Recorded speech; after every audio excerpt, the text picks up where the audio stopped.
Hi and welcome back in your ArchX.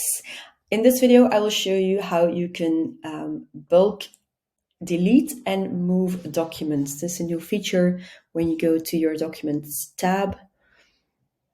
You used to be able to only move one at a time, but now you can bulk select, for example, the last three documents, and you can delete them or move them to another folder. For example, if I would move them, I can choose to move them into communication or contracts. This, of course, would be in English for you.